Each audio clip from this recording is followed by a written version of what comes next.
Line squash அசல் பழங்களிலிருந்து தயாரிக்கப்பட்ட real squash கூலா ஜோரா. No compromise. உங்க சைடுலயும் எங்க சைடுலயும். GT Holidays, South India's #1 travel brand. மணப்பெண்ணின் பிரத்யேகமான திருமணம் விவாஹா தி சென்னை சில்க்ஸ். பிஜேபி என்பது ஆர்எஸ்எஸ்னோட கட்டமைப்பு கொண்ட இயக்கம். இங்க சித்தாந்தவாதிகள் இருக்கிறாங்க. அண்ணாமலை சித்தாந்தவாதி இல்லைன்றீங்க. அண்ணாமலை வந்து விஜயோட போய் சேர்ந்துருவாரு அப்படின்ற ஒரு டாக் வந்ததா சொல்லப்படுது.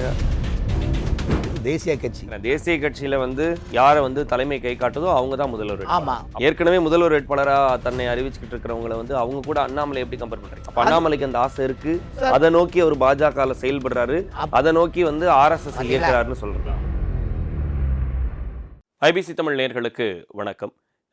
தமிழ்நாடு பாஜகவில் நிறைய குழப்பங்கள் இருக்கும் அப்படின்ற ஒரு கேள்வி இருக்குது. அதாவது அண்ணாமலையினுடைய இந்த பொறுப்பு வேண்டாம் அப்படின்னு சொன்ன பிறகு நிறைய மாற்றங்கள் இருக்குது. குறிப்பாக தமிழ்நாட்டினுடைய பாஜக மாநில அமைப்பு செயலாளர் கேசவ விநாயகத்தினுடைய மாற்றம் தான் இந்த பரபரப்புக்கு காரணம். என்ன காரணத்தினால அவர் மாற்றப்பட்டிருக்கிறார், அண்ணாமலைக்கும் அவருக்கும் ஏதேனும் அதிருப்தி இருக்கிறதா என்பது குறித்து பேச இருக்கிறோம். நம்மோடு மூத்த பத்திரிகையாளர் அரசியல் விமர்சகர் திரு VS ராமன் அவர்கள் இணைக்கிறார். சார் வணக்கம். வணக்கம். தெரியுது இப்போ வந்து என்ன கேட்க போகிறேன் அப்படின்னு சொல்லி உங்களுக்கே தெரிஞ்சிருக்கும். ஆர்எஸ்எஸ்ஸால் என்ன அழுத்தம் இருக்குது இந்த தேர்தல் களத்தில் அப்படின்னு ஒரு பார்வை இருக்குது. அது போக தமிழ்நாடு பாஜகவில் நிறைய குழப்பம் இருக்கா அப்படின்ற ஒரு கேள்வி இருக்குது. கேசவ விநாயகத்தினுடைய மாற்றம் அண்ணாமலையுடைய அதிருப்தி அந்த காரணத்தால் தான் நடந்துச்சா? அதாவது சும்மா இருக்கிற வாயிலாம் சோளப்பொரி சாப்பிட்டு போட்டு முன்னா அது முன்னிட்டு இருக்கலாமேன்ற ஒரு நிலைப்பாடு. இப்போ அரசியல் கட்சியில் வந்து எல்லா கட்சியிலும் தான் பிரச்சனை இருக்குது. திமுகவில் வந்து மதிமுக விலகி வந்தது.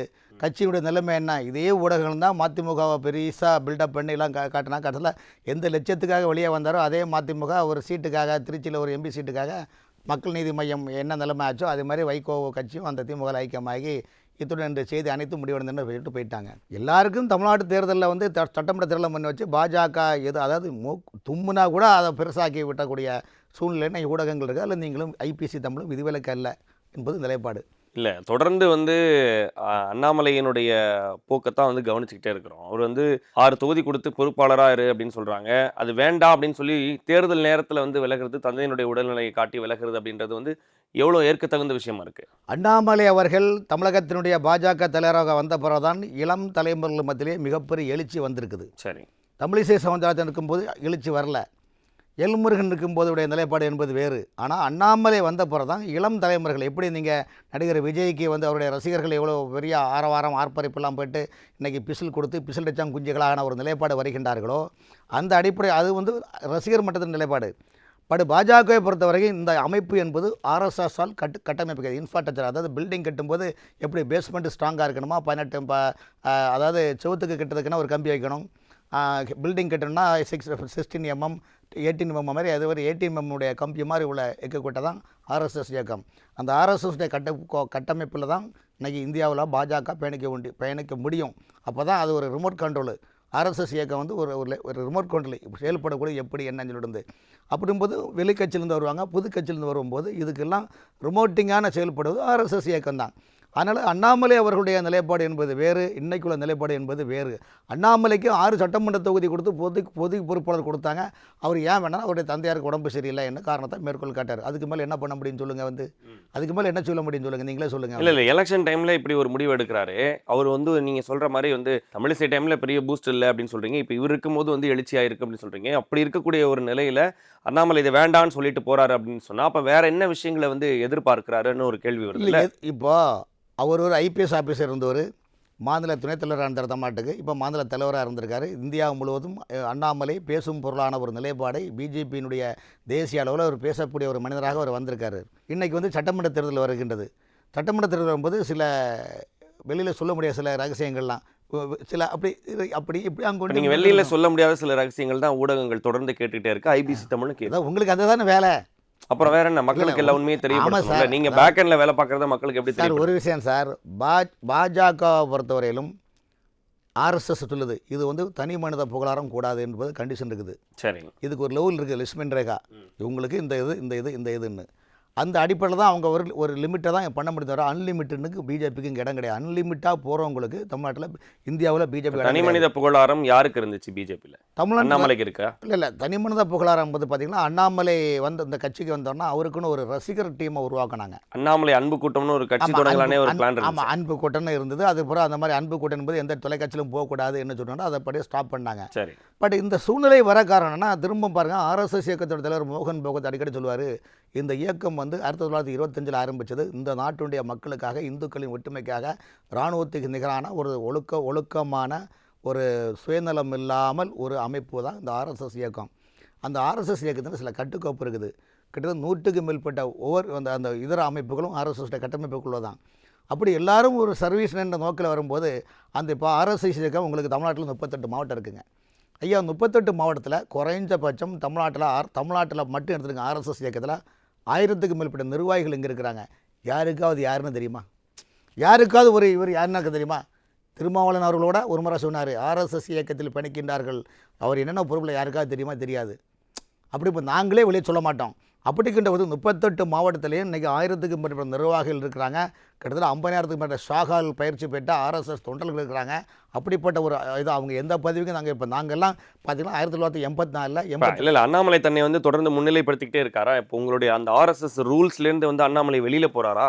அதானே. அதாவது வெளியில் போகிறான ஒரு விஷயம் சார். அதாவது இந்த கட்சி வந்து சித்தாந்தவாதிகளால் உருவாக்கப்பட்ட கட்சி. சரி. இந்த கட்சி நேற்றுக்கு வந்த விஜயால் ஆரம்பிக்கப்பட்ட கட்சி இல்லை. இந்த கட்சி விஜயகாந்தில் ஆரம்பிக்கப்பட்ட கட்சி இல்லை. அவங்களாம் நடிப்புத் துறையில் வந்து மக்களிடம் கவர செய்து வந்தவங்க. பட் பிஜேபி என்பது ஆர்எஸ்எஸ்னுடைய கட்டமைப்பு கொண்ட இயக்கம். இங்கே சித்தாந்தவாதிகள் இருக்கிறாங்க.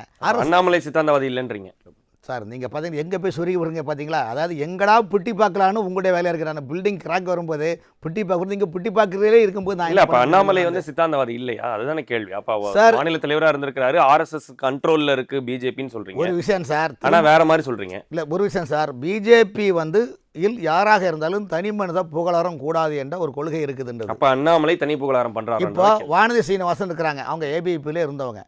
இது மாதிரி நிறைய பேர் இப்போ இந்து மக்களுக்கு அர்ஜுன் சம்பத் ஆர்எஸ்எஸ்னுடைய பயிற்சி பெற்று மிக பல வருடங்களாக ஜெயிலுக்கு இருந்தவர். சரி. இப்போ நாங்களும் ஆர்எஸ்எஸ்க்காக தியாகம் பண்ணி உழைச்சி என்னுடைய தந்தையார் மூத்த பத்திரிகையாளர் எவ்வளோ கஷ்டப்பட்டு 82, 83 கன்னியாகுமரி மடத்தில் எவ்வளோ மதக்கலரங்கள் வந்தது, எவ்வளோ கஷ்டப்பட்டு நாங்களும் தியாகசீலர்கள்.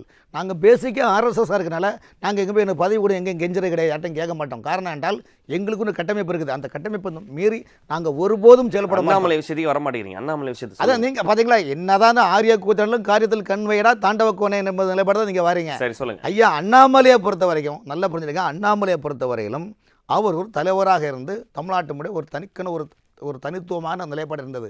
அண்ணாமலையை தலைமையாக கொண்டால் அதிமுக கூட்டணி வரமாட்டேன்னு சொல்கிறாங்க. இப்போ நீங்கள் எதுக்கு என்ன சொல்ல போகிறீங்க? அது பாஜக தான் முடிவு பண்ணணும். நான் என்ன சொல்கிறது? இல்லை சார், இல்லை இந்த கதைகள் என்னென்னா, அண்ணாமலையை தலைமையாக சென்று செயல்பட்டால் அதிமுக. ஆமாம், அதிமுகவில் இருக்கக்கூடிய தலைவர்கள் எல்லாம் அவர் திட்டி பேசினார்னா அப்புறம் எப்படி அவங்க? சார் ஒரு விஷயம் சார், அரசியலை பொறுத்தவரை நிரந்தர நண்பனும் இல்லை, நிரந்தர பகவனும் இல்லை. நீங்கள் வார்த்தை விடும்போது நான் ஒரு வார்த்தையை விட முடியும். இப்போ அப்படி பார்த்தா 2021 சட்டமன்ற தேர்தலில் டிடிவி தினகரன் அவர்கள் தனிக்கட்சி ஆரம்பித்து நின்னாங்க. 3% ஓட்டு தான் திமுக வெற்றி பெற்றது.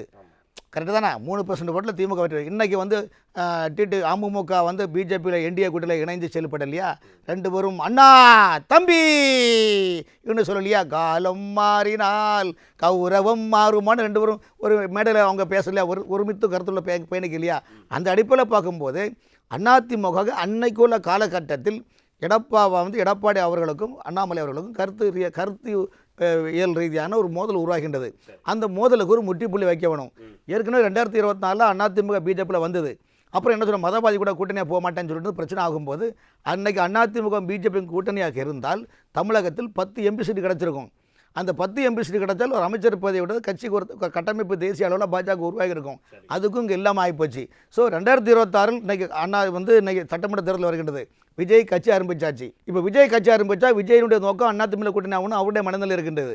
அப்படி இருக்கும்போது விஜய் அதிமுகவோட ஆரம்ப ஸ்டேஜ் நான் சொல்ல ஆரம்ப காலங்கள் இப்போ இல்லை. விஜயுடைய ஆரம்ப கால ஸ்டேஜ் வந்து கட்சி ஆரம்பித்தா அதிமுகவில் போகலாமா? அதே போல் அதிமுக நினச்சுன்னா கட்சி அவங்க கட்சி நம்ம அதிமுக தாவேக்காவும் அதிமுக கூட்டணி ஆகலாமான்னு நிலைப்பாடு இருக்கின்ற போது இன்றைக்கி பாஜகவுக்கு ஒரு தனித்துவம் வேணும். அப்படிங்கும்போது தமிழ்நாட்டில் வந்து ஏதோ ஒரு திராவிட கட்சி மேலே கூட்டணி இருந்தால் தான் இங்கே கால் ஊண்டக்கூடிய முடியும் என்ற நிலைப்பாடு இருக்கின்றது. அப்படி என்றால் அதிமுகவுடன் கூட்டணி வைக்கணும். அப்போ அதிமுக என்ன கண்டிஷன் சொல்லுது? அண்ணாமலை தலைவராக இருந்தால் நாங்கள் ஏற்றுட மாட்டோம்னு சொல்கிறாங்க. அப்போ அதுக்கு ஒரு சொல்யூஷன் பார்க்கணுமா வேண்டாமா? அந்த சொல்யூஷன் தான் நயினார் நாகேந்திரன் தலைவராக போட்டாங்க. நயினார் தலைவராக போட்டும்போது கட்சியுடைய மூவ்மெண்ட் அப்படியே போகும்போது இப்போ சட்டமன்ற தேர்தலில் இந்தியா கூட்டணியுடைய மெகா கூட்டணி ஃபார்ம் ஆகும்போது எல்லாருக்கும் பிரித்து கொடுப்போம், தொகுதி வாரியப்படும், அண்ணாமலை அவர்களுக்கு 6 சீட்டு 6 தொகுதி நீங்கள் பாருங்கன்னு சொன்னாங்க. என்ன விஷயம்னா 2021 அவருடைய சட்டமன்ற தேர்தலில் வந்து தோல்வியான ஒரு நிலைப்பாடு 4 தொகுதி தான் ஜெயிச்சது.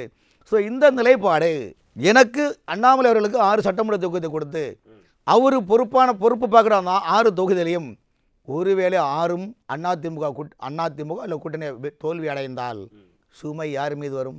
பழிச்சுமை யார் மீது போடுவீங்க? பொறுப்பாளர்கள் மேல தான் வரும். அண்ணாமலை அதுக்கு பழியாக்கணும். அப்போ நமக்கு எதுக்கு இந்த வம்பு?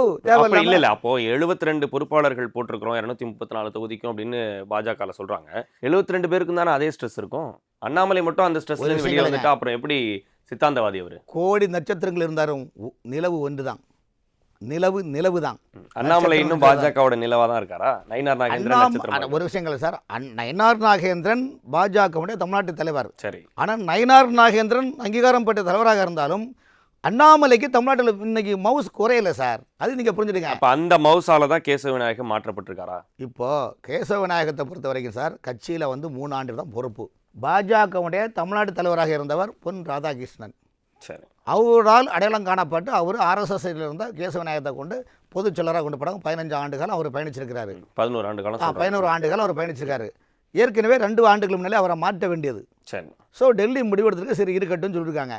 இன்றைக்கி சட்டமன்ற தேர்தலில் இப்போ நெருங்கும்போது இவங்க 2 இப்போ கட்சியுடைய பொதுச் செயலரான PL சந்தோஷ் அவர் கட்சியுடைய கூட்டத்தில் போட்டு பல விஷயங்கள் அனலைஸ் பண்ணுறாங்க. வீலுக்கு அலை பார்ப்பது போல், காரு வீலுக்கு எப்படி அலையை பார்ப்போமோ அதே போல் இந்த கூட்டத்தை போட்டு அலை பார்க்குறாங்க. அந்த அலையில் யார் மைனஸு, யார் ப்ளஸ்ஸு, யார் கூட்டல், யார் பெருக்கல், யார் கழித்தல்லாம் பார்க்கின்ற போது அண்ணாமலை சப்ஜெக்டை பற்றி யாரும் பேசாதீங்க. காரணம் அது வந்து தேவையில்லாமல் பிரச்சனை பெருசாகாதீங்க. 2வது கட்சி பணிகள் நீங்கள் செய்யுங்க. மாறாக ஒவ்வொருத்தராக போட்டி அறிக்கைகளை கொடுத்தா நீங்கள் அறிக்கைக்கு எக்ஸ்போஸ் பண்ணுறதை கட்சி பணிக்கு முக்கியத்துவம் கொடுக்கலன்னு சொல்கிறாங்க. உதாரணத்துக்கு தமிழிசை சவுந்தரராஜன் இருக்கிறாங்க. அவங்க 2 மாதத்தில் கவர்னராக இருந்தாங்க. அவங்க ஒன்றும் RSS ஒன்றும் கிடையாது. அவருடைய தந்தையார் காங்கிரஸ் தெரியும், அவங்க சித்தப்பா காங்கிரஸ் தெரியும், சித்தப்பா பையன் கன்னியாகுமரி மாவட்ட எம்பின்னு தெரியும். அப்படி இருக்கின்ற போது அவர்களுக்கு வந்து அவங்களுடைய வந்து ஒரு மூமெண்ட் வரும்போது கட்சிக்கு நல்ல தியாகம் பண்ணாங்கன்னு சொல்லி கட்சி தலைவராக போட்டாங்க. அப்புறம் ஆளுநராக போட்டாங்க. 2 மாதம் ஆளுநராக போட்டாங்க. அதுபோல் தென் சென்னைக்கு 2024 MP எலெக்ஷன் இருந்தாங்க, தோற்றாங்க. ஒரு கவர்னர் என்பது கௌரவ பதவி. கட்சி தலைமை நமக்கு கொடுத்தால் போகலாம். ஆனால் அவர்களும் ஃபீல்டுக்கு வந்துக்கிட்டு ஒரு தனியாக ஒரு டீமாக ஃபார்ம் பண்ணி ஃபீல்டுக்கு வந்துக்கிட்டு அறிக்கைகளும் கொடுக்கும்போது அண்ணாமலே அறிக்கை கொடுக்குறாரு, நயினாரும் அறிக்கை கொடுக்குறாரு, தமிழிசை சவுந்தரராஜனும் அறிக்கை கொடுக்குறாங்க. ஒரு கட்சியில் டெய்லி 5 தலைவர்கள் 6 தலைவர்கள் அறிக்கை கொடுக்கும்போது மக்களுக்கு கன்ஃபியூஸ் ஆகுது, தொண்டனுக்கு கன்ஃபியூஸ் ஆகுது. இதனால் இந்த மாதிரி அறிக்கை கொடுப்பால என்ன சூழ்நிலை இருந்தால் இன்றைக்கி காங்கிரஸ் கட்சியில் தமிழ்நாட்டில் பார்த்தீங்கன்னா KP தங்கப்பாலு கோஷ்டி, EVK இளங்கோன் கோஷ்டி, செல்வமான பெருந்தகை கோஷ்டின்னு அழகிரி கோஷ்டின்னு சொல்கிறீங்களா இல்லையா?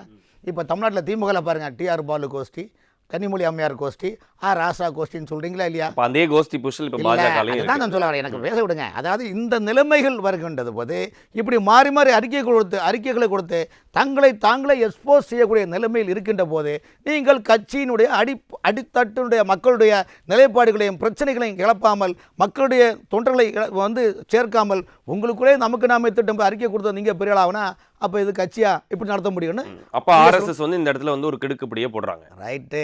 அப்போ வந்து இந்த பிரச்சனைக்கு வருகின்ற போது பல விஷயங்களை அனலைஸ் கூட்டி ஆராய்ச்சி பண்ணிட்டு இருக்கும்போது சரி இதுக்கு என்ன முடிவுன்னும் போது அவங்க வந்து சரி வரும்போது அண்ணாமலை அவர்கள் அவருக்கு அதாவது எப்பவுமே வந்து ஒரு நியாயத்தை உங்களை மேலே குற்றச்சாட்டு போது நீங்கள் நியாயத்தை தங்கள் மீது உள்ள உங்கள் மேலே உள்ள நியாயத்தை நீங்கள் வெளிப்படுத்தணும்.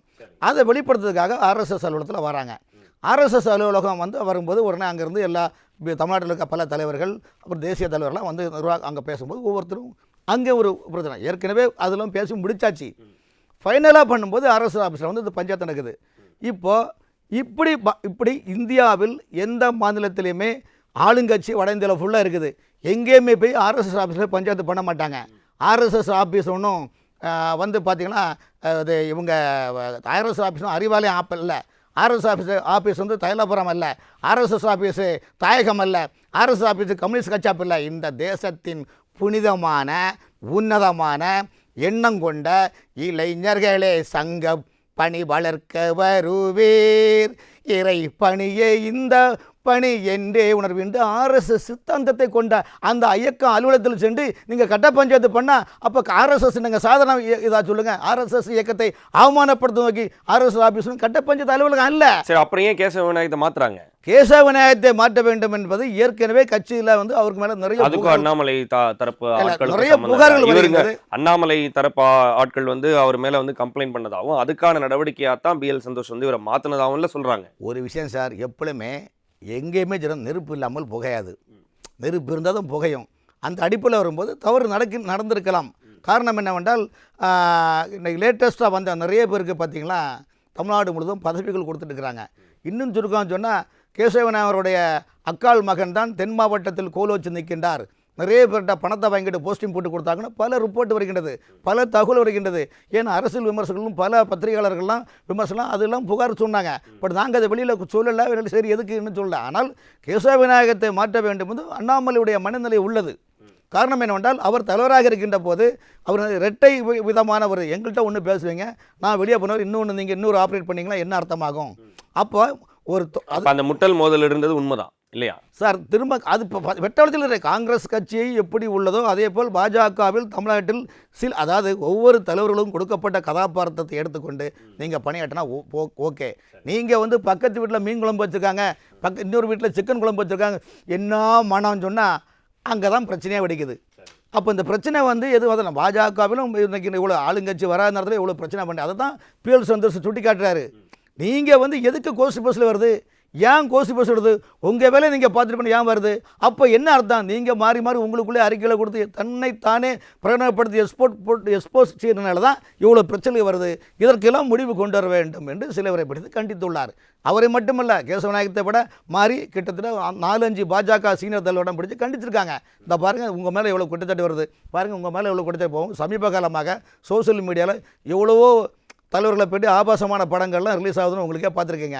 ஆனால் அதே நேரத்தில் இதெல்லாம் கட்டுக்கோப்பாங்கன்னு சொல்கிறாரு அவங்க தலைமை. என்ன சொல்கிறாங்க, தேர்தல் நேரத்தில் வந்து ஒரு கட்டுக்கோப்பாக இருக்கணும் அப்படின்றத வந்து BL சந்தோஷ் அவர்கள் குறிப்பிட்டார். அமித்ஷா வந்து தமிழ்நாட்டுக்கு வர்றதுக்குள்ள இந்த நிலைமையெல்லாம் மாறி சரியாகுமா? அண்ணாமலைக்கு என்ன பதவி கொடுக்க போகிறாங்க? அண்ணாமலைக்கு இந்த தேர்தலை முன்னிட்டு நல்ல இதாக ஒரு சக்தி கேந்திரா என்ற போது அதாவது தொகுதியில் ஓட்டு எப்படி போடணும், மக்கள்கிட்ட நம்ம எப்படி நாடணும், அந்த திட்டங்களை எப்படி வைக்கணும், இளம் தலைமுறைகளை எப்படி உருவாக்க வேண்டாம், ஒரு சக்தி கேந்திரம் மாதிரி ஒரு அமைப்பை கண்டிப்பாக ஒரு பொறுப்பை அவருக்கு கொடுப்பாங்க.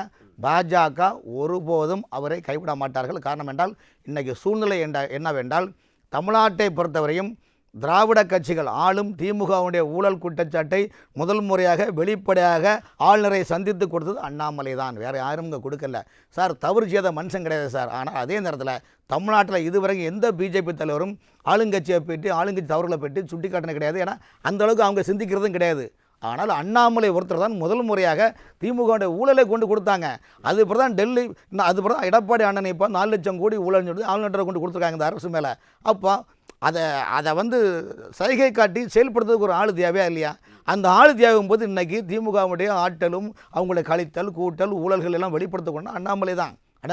மற்றவங்கெல்லாம் பார்த்திங்கன்னா அதுக்குள்ளே நாங்கள் போக விரும்பலை. ஏன்னா நாங்கள் பேசிக்கலி தான் ஆர்எஸ்எஸில் பயணிக்கிறனால நான் மற்றவங்கள மாதிரி நான் வெளிப்படையாக சொல்ல முடியாது. ஆகவே நான் ஆர்எஸ்எஸ் அலுவலகத்தில் கட்ட பஞ்சாயத்து பண்ணதுக்கோ அல்லது பஞ்சாயத்து பண்ணதுக்கோ அது ஒன்றும் இந்த மாதிரி ரோடிக ஆஃபீஸ் கிடையாது. ரெண்டாவது அது வந்து அறிவாலயம் கிடையாதுன்னு சொல்கிறோம். ஏன்னா அறிவாலயத்தில் இந்த மாதிரி பட்ட பஞ்சாயத்து மேலே ரேடு பண்ணுவாங்க. இப்போ இவ்வளோ நேரம் வந்து இப்போ பஞ்சாயத்து அளவுக்கு வந்துட்டு பிறகு என்ன கேள்வி வருதுன்னா, ஏற்கனவே வந்து அதிமுக வந்து சிதறி இருந்துச்சு அப்படின்னு ஒரு பார்வை இருந்துச்சு. இப்போவும் வந்து செங்கோட்டையன் வெளியில் இருக்கிறாரு, OPS வெளியில் இருக்கிறாங்க, சசிகலாவோட நிலைமை என்ன அப்படின்னே வந்து தெரியல, அவங்க என்ன நிலைப்பாட்டில் இருக்கிறாங்கன்னு புரியல. ஆனால் அமமுக டிடிவி தினகரன் வந்து இப்போ திடீர்னு வந்து ஒரு வாரத்தில் ஒரு பெரிய டிரான்ஸ்ஃபர்மேஷன் ஆகுறாரு. அங்கே வந்து அவர் வந்து எடப்பாடிக்கு முழுசாக வந்து பிரச்சாரம் செய்வாரா அப்படின்ற ஒரு கேள்வி இருந்துகிட்டே இருக்குது. இப்போ இந்த பக்கம் பார்த்தா பாஜகவில் இவ்வளோ உட்கட்சி பூசல் இருக்குது. அப்போ இந்த NDA கூட்டணியை வந்து எப்படி முறையாக கட்டமைச்சு இந்த தேர்தல் எப்படி சந்திப்பாங்க? இப்போது நாற்று நடுறோம், அதுக்கு மருந்தெல்லாம் தெளித்து பொதியெல்லாம் வந்து கதிரை எடுத்து அறுவடை செய்கிறோம். அறுவடை செய்தோன்னா உடனே அந்த நெல்லை விரிச்சு பண்ண நெல்லை களத்தில் போட்டு பதரெல்லாம் அகட்டி எது அகட்ட வேணும். ஆகவே இந்த சின்ன சின்ன கோஷ்டி பூசலுக்கு பிரச்சனைகள்லாம் அது பிழை, அதை களை அகற்ற வேண்டும். ஆகவே பிழை களை அகற்றினால் NDA கூட்டணி வெற்றி பெறும் என்பது பாஜக இலக்கு. அண்ணாமலை வந்து விஜயோட போய் சேர்ந்துருவார் அப்படின்ற ஒரு டாக் வந்ததாக சொல்லப்படுது. அது என்ன உண்மை? அதாவது சொல்லக்கூடிய 1000 சொல்லலாம் சார். அண்ணாமலைக்கு என்ன ஆகுதுன்னா அவர் ஒரு கட்டமைப்போடு பயணித்தவர். அவரை நீங்கள் வந்து எதுவும் பேசக்கூடாது, எதுவும் செயல்படக்கூடாதுன்னா, இன்றைக்கி நான் பல இடங்களில் நான் பல நிகழ்ச்சியெலாம் நான் அவர் கூட பயணிக்கிறேன். நிறைய பேர் பயணிக்கின்ற போது இளைஞர்கள் அவர் பதவி தானே இல்லை. அப்போ பதவி இல்லாத இடத்துல இப்போ காங்கிரஸ் கட்சியில் ஒரு தலைவராக இருக்கார், 4 பேரும் தலைவராக இருப்பார். இன்றைக்கி பதவி இல்லாட்டா 1-2 பேர் கூட போவாங்க. அவரால் பலன் பெற்றவர்கள் தான் போவாங்க, மற்றபடி யாரும் போக மாட்டாங்க. ஆனால் அண்ணாமலை இன்றைக்கு வரைக்கும் எங்கே போனாலும் பார்த்தீங்கன்னா அந்த கூட்டத்திலேருந்து சமாளித்து வெளியே வர்றதுக்கு 1 மணி நேரம் ஆகுதுங்க. அந்த கூட்டம் இன்றைக்கி உங்கள் அலுவலகத்தில் வராருன்னு தகவல் வந்தாலே கிட்டத்தட்ட 30,000 பேர் ஸ்பாட்டில் வந்து நிற்கிறாங்க. அந்த 30,000 பேர் அகட்டி உங்கள் இடத்துல ஸ்பாட்டில் கூட்டு வர்றதுக்கு 1 மணி நேரம் ஆகுதுன்னா அண்ணாமலை இன்றைக்கி ஒரு ஸ்ட்ராங்காக நிற்கிறாரா இல்லையா? இன்றைக்கி சார் 2030 இன்றைக்கி 2026 தேர்தல், 2031 நீங்கள் வரும்போது தமிழ்நாட்டினுடைய தேர்தலுடைய களத்தினுடைய யதார்த்தத்தை சொல்கிறேன் சார். தமிழ்நாடு யதார்த்தம் விஜயா, உதயநிதியா, அண்ணாமலையா 3-in-1 என்ற பிராண்டு தான் உருவாகும் 2031. ஏன்னா அண்ணாமலைக்கு வயசு 40. இப்போ இந்த உதயநிதி ஸ்டாலின், விஜய் அவர்கள்லாம் இந்த சமகாலத்தினுடைய இளம் தலைமுறைகள் வரும்போது இன்றைக்கி 72 வயசு 75 வயசில் அரசியல் பண்ணுவாங்களாம். 5 வருஷம் கழிச்சு 80 வயசு ஆகும்போது அவங்க ரெஸ்ட்டு தான், ஹவுஸில் ரெஸ்ட் ஆகிடுவாங்க. ரெஸ்ட்லாம் இருக்கணும், அவங்க அரசியல் பண்ண முடியாது, களத்தில் இறங்க முடியாது. அந்த அடிப்பில் இப்போ 2031 3-in-1 தான் தமிழ்நாடு சட்டமன்ற தேர்தலில் அண்ணாமலையா, விஜயா, உதயநிதியா என்ற நிலைப்பாடு சார். இதெல்லாம் கூட்டி கழிச்சா தான் அவரும் அதுக்கு மாதிரி காய்கள் நகர்த்துறாரு.